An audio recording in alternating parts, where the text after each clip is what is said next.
মার্চে পাইপলাইনে চট্টগ্রাম থেকে তেল আসবে ঢাকায়। পাইপলাইনে চট্টগ্রাম থেকে ঢাকায় জ্বালানি তেল পরিবহনে নেওয়া প্রকল্পের কাজ চলতি মাসেই শেষ হচ্ছে। ইতিমধ্যে 250 কিলোমিটার পাইপলাইন বসানো হয়েছে। আগামী মার্চে নতুন এই পাইপলাইন দিয়ে তেল পরিবহনের পরিকল্পনা করছে বাংলাদেশ পেট্রোলিয়াম কর্পোরেশন বিপিসি। পাইপে পরিবহন শুরু হলে প্রায় 236 কোটি টাকা সাশ্রয় হবে।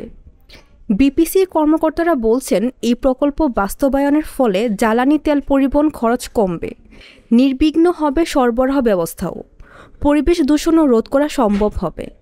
পাইপলাইনের মাধ্যমে বছরে সরবরাহ করা হবে 27 লাখ টন ডিজেল। বর্তমানে 21.40 লাখ টনের চাহিদা রয়েছে।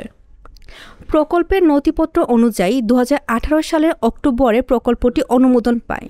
শুরুতে এটির মেয়াদ ছিল 2020 সালের ডিসেম্বর পর্যন্ত, কিন্তু কাজ শুরু হয় 2020 সালে। এরপর প্রথম দফায় 2022 সালের ডিসেম্বর পর্যন্ত মেয়াদ বাড়ানো হয়। দ্বিতীয় দফায় মেয়াদ আবার বাড়িয়ে চলতি বছরের ডিসেম্বর পর্যন্ত নির্ধারণ হয়। শুরুতে প্রকল্পটির ব্যয় ধরা হয়েছিল 2,861 কোটি টাকা। বর্তমানে ব্যয় বেড়ে দাঁড়িয়েছে প্রায় 3,699 কোটি টাকায়। বিপিসির এই প্রকল্প বাস্তবায়ন করছে বাংলাদেশ সেনাবাহিনীর 24 ইঞ্জিনিয়ার কনস্ট্রাকশন ব্রিগেড। প্রকল্পের কাজ দেরিতে শুরু হওয়ার বিষয়ে প্রকল্প পরিচালক কর্নেল মোহাম্মদ জাহাঙ্গীর হোসেন বলেন, মূল কাজ শুরু হওয়ার পর প্রকল্পে কিছু পরিবর্তন এসেছে। এসব পরিবর্তন সংযোজন করে অনুমোদন নেওয়া হয়েছিল 2020 সালে। এরপর ওই বছর নির্মাণ কাজ শুরু হয়, কিন্তু আবার করোনা মহামারীর কারণে প্রায় 1 বছর কাজ বন্ধ ছিল। ফলে প্রকল্পের কাজ শেষ হতে 4 বছর লাগলো। ব্যয় বৃদ্ধির বিষয়ে এই প্রকল্প পরিচালক বলেন, প্রকল্পের 90% সরঞ্জাম ইউরোপের বিভিন্ন দেশ থেকে আমদানি করা হচ্ছে। এর মধ্যে রাশিয়া ইউক্রেন যুদ্ধের কারণে আমদানি প্রক্রিয়া ব্যাহত হচ্ছে। ডলার ও সরঞ্জামের মূল্য বৃদ্ধি পেয়েছে। এসব কারণে প্রকল্পের ব্যয় বেড়েছে। নথিপত্র অনুযায়ী পাইপলাইনের 2টি অংশ রয়েছে। একটি অংশ চট্টগ্রাম নগরের পতেঙ্গা থেকে ফেনী, কুমিল্লা, চাঁদপুর, মুন্সিগঞ্জ হয়ে নারায়ণগঞ্জের গোদনাইল ডিপো পর্যন্ত। দ্বিতীয় অংশটি গোদনাইল থেকে ফতুল্লা পর্যন্ত। পাইপলাইন ছাড়াও প্রকল্পের আওতায় বুস্টার পাম্প, 9টি জেনারেটর সহ বিভিন্ন সরঞ্জাম রয়েছে। বিনিয়োগ উঠবে 16 বছরে। বিপিসি সূত্রে জানা গেছে, বর্তমানে দেশে জ্বালানি তেলের গড় চাহিদা বছরে 65 লাখ টন। সর্বশেষ 2023 থেকে 24 অর্থ বছরে সরবরাহ করা হয়েছে 66 লাখ টন। এর মধ্যে 75% ডিজেল। ঢাকা বিভাগে জ্বালানি তেলের ব্যবহার মোট চাহিদার 40%।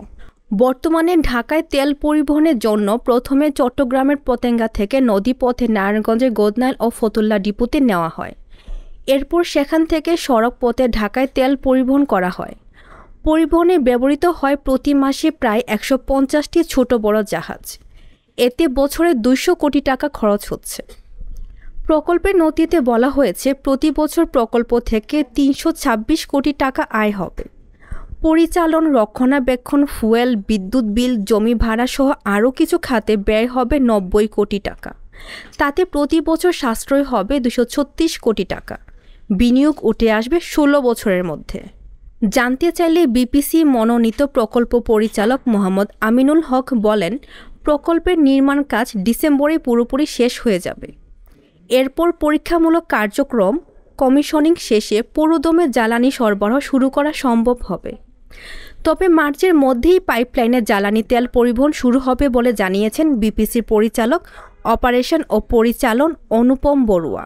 তিনি বলেন, জানুয়ারিতে প্রকল্পটির কমিশনিং হবে। এরপর জনবল নিয়োগ ও প্রশিক্ষণ কার্যক্রম চলবে। মার্চে শুরু হবে জ্বালানি তেল পরিবহন। এই প্রকল্প শেষে অর্থ ও সময় দুইই সাশ্রয় হবে।